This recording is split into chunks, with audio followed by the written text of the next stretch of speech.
पांडव निर्जल एकादशी महोत्सव की श्रील व्यासदेव कुछ एकादशी का महिमा सुना रहे, महात्म्य सुना रहे हैं।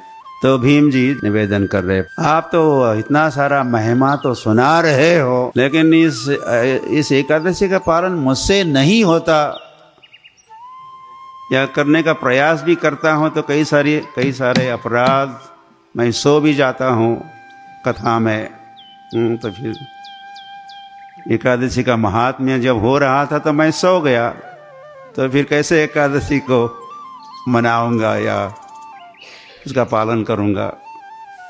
तो श्रील व्यासदेव का ही मार्गदर्शन, दिशा निर्देशन रहा। यदि आपसे कई सारी गलतियां या दोष हो जाते हैं एकादशी का पालन करते समय या एकादशी के दिन, कई नियमों का आप उल्लंघन करते हो या कुछ त्रुटि रह जाती है आपसे, तो फिर ऐसा करो, आप एक एकादशी को कैसे पालन करो? निर्जला, निराहार ही नहीं, निराहार, निर्जला करो।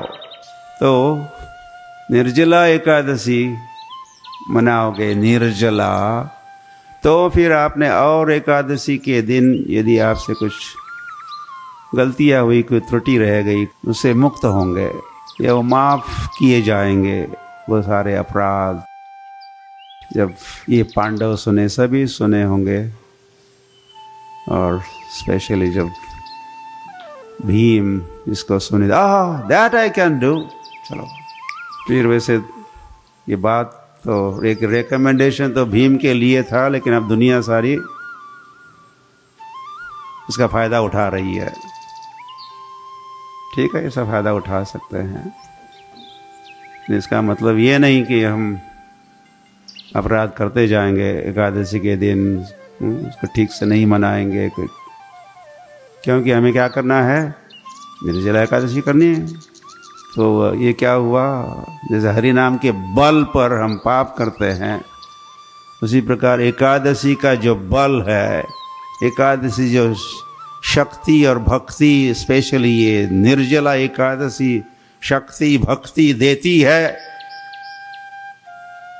तो उसके बल पर हम क्या करेंगे और एकादशी के दिन थोड़ा ढीला ढाला रहेंगे। तो ये फिर फायदा नहीं होगा।